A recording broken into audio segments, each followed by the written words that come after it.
की राष्ट्रीय राजधानी दिल्ली की तरफ लिए चलते हैं, जहां पर एक बार फिर से यमुना के बढ़ते जलस्तर की मार झेलने को लोग मजबूर हो गए हैं। हरियाणा के यमुनानगर में हथनीकुंड बैराज के सभी 18 गेट खोले जाने के बाद दिल्ली में बाढ़ का खतरा मंडरा रहा है। बैराज से छोड़ा गया पानी राजधानी तक पहुंच चुका है और यमुना नदी अब खतरे के निशान से ऊपर बह रही है। सबसे चिंताजनक हालात यमुना बाजार इलाके के लोहा पुल और उसके आसपास नजर आ रहा है, जहां पानी तेजी से किनारों से बाहर निकलकर निचले इलाकों में घुस रहा है। और इसी इलाके का जायजा लिया है संवाददाता सूरज कुमार ने। यमुना का रौद्र रूप दिल्ली वासियों को डरा रहा है। दिल्ली में बाढ़ के खतरे की घंटी बजनी शुरू हो गई है। आप मेरे पीछे देख सकते हैं, यमुना जी है और यहाँ पर ये पानी का लेवल मापने का मीटर लगा होगा। कैमरा पर्सन को कहूँगा दिखाए, और ये 205.3 दशमलव का आंकड़ा जो है वो पार कर चुका है।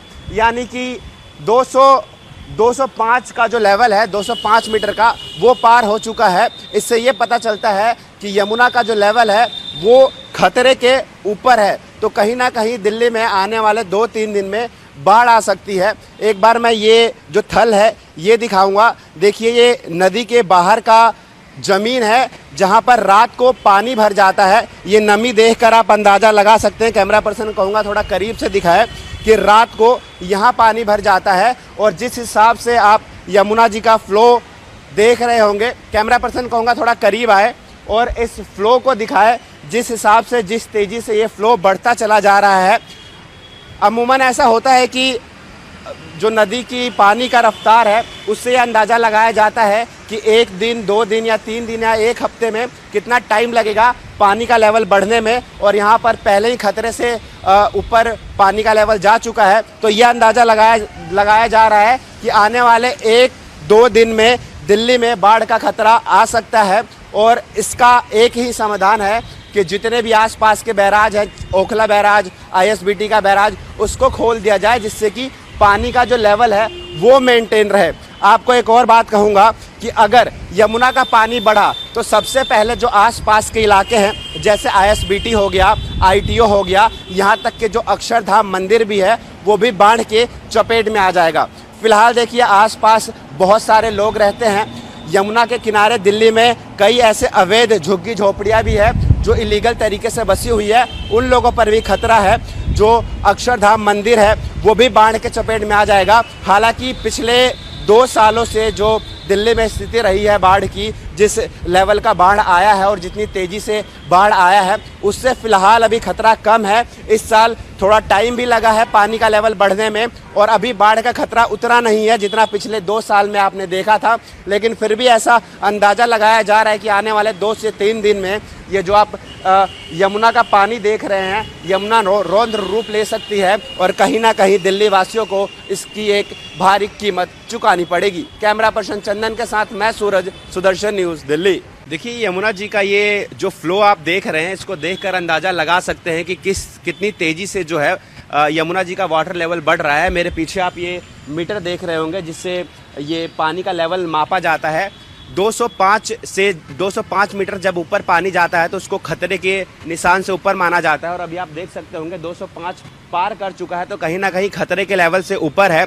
और जो आप ये पुलिया दिख रहे हैं जिस पर ये मीटर बनाया गया है, इस पुलिया को भी 1 से 2 दिन में बंद कर दिया जाएगा, क्योंकि जैसे ही पानी का लेवल बढ़ता है तो इस पुलिया को पहले बंद किया जाता है, क्योंकि इस पुलिया का गिरने का भी चांस होता है और इस पर डेली बेसिस पर सैकड़ों गाड़ियां आती जाती है, बहुत जाम होता है, हैवी ट्रैफिक होता है। इस वजह से पहले इस पुलिया को बंद किया जाता है और आसपास के जितने भी एरिया है, ISBT हो गया, ITO हो गया, अक्षरधाम हो गया, वहाँ पर हाई अलर्ट जारी कर दिया जाता है। रेस्क्यू की जो टीम है वो एक्टिव हो जाती है, क्योंकि दिल्ली में हर साल बाढ़ आता है। और यमुना का स्तर आप देख सकते हैं, यहाँ से लगभग पहले अगर नॉर्मल दिन में आएंगे तो यहाँ से लगभग 1 से 2 मीटर नीचे उतर कर जाते थे, तब जाकर कहीं ना कहीं पानी को आप टच कर पाते थे। लेकिन देखिए, पानी का लेवल यहाँ तक आ चुका है और ये जो आप नमी देख रहे हैं, इसको देखकर अंदाज़ा लगा सकते हैं कि रात को भी पानी ओवरफ्लो हो जाता है। तो कहीं ना कहीं ऐसा अंदाज़ा लगाया जा रहा है कि सिर्फ 1 से 2 दिन में दिल्ली में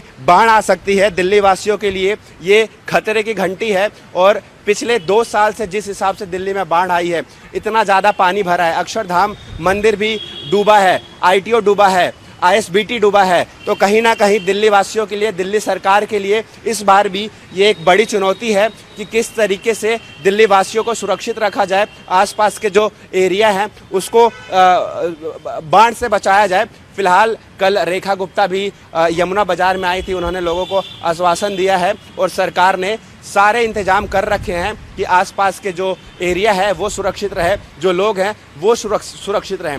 फिलहाल कैमरा पर्सन चंदन के साथ मैं सूरज, सुदर्शन न्यूज़, दिल्ली।